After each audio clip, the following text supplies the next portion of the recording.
Hi, you might have heard of iDeCo, which is Japan's version of America's 401k. Basically, it's a self-managed investment pension. But how does it work, and should you have one?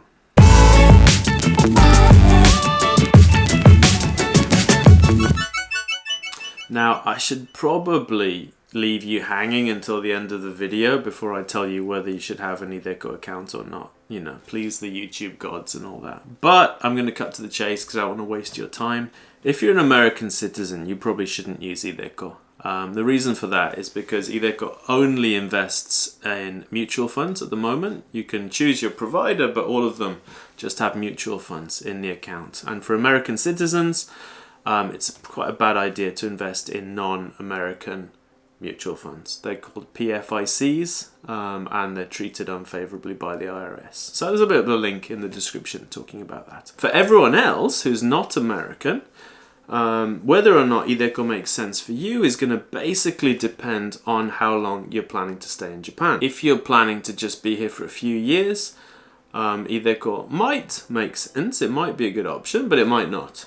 And you'll have to think about that. If you're planning to be here for the long term, so you're planning to retire here, or you're going to be here until you're 60 at least, then iDeCo is a much more attractive proposition.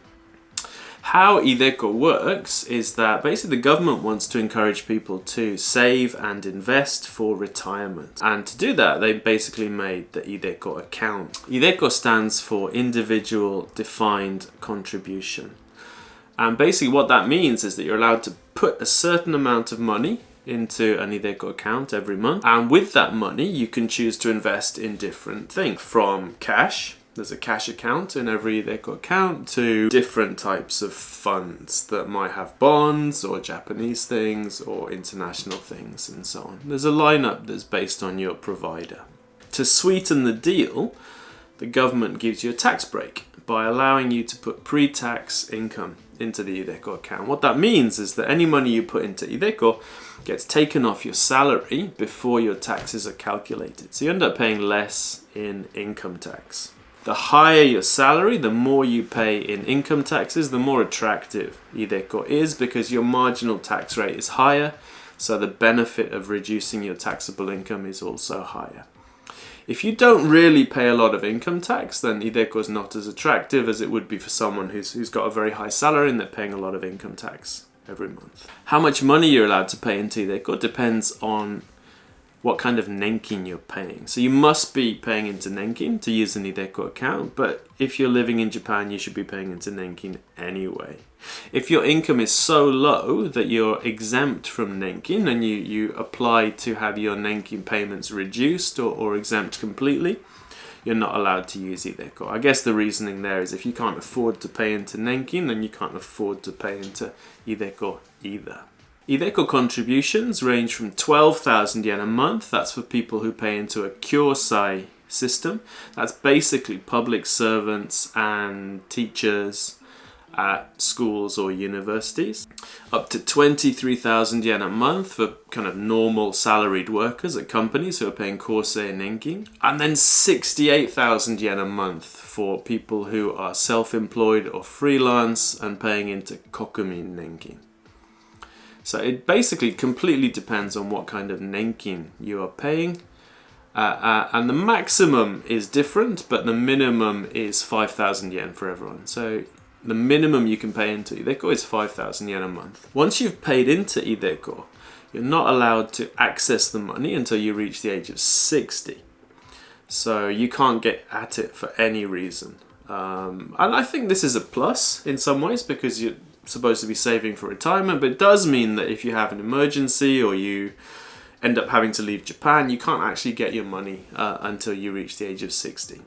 There is a new rule now that says that if you leave Japan within, I think, 5 years of starting the iDeCo account, you can actually withdraw the money, but after that it would be locked as usual.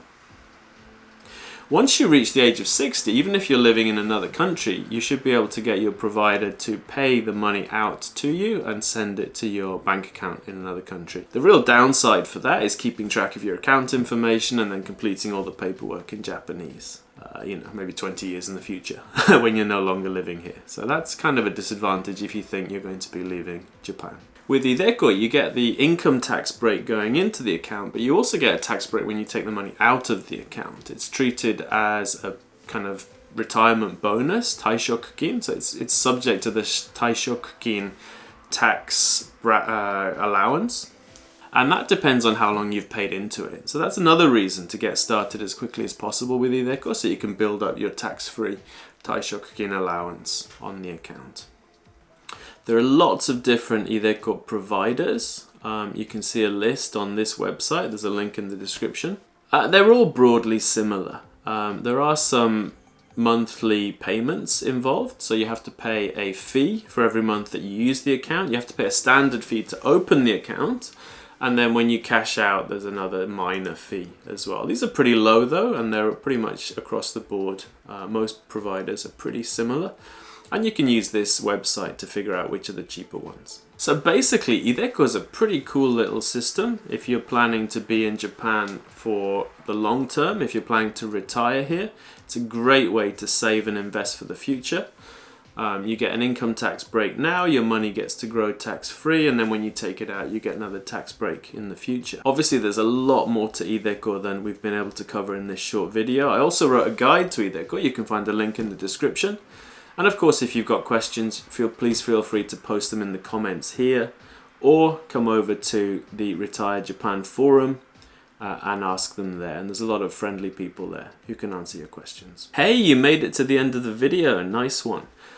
Please do like the video and subscribe to the channel if you haven't already. Thank you very much.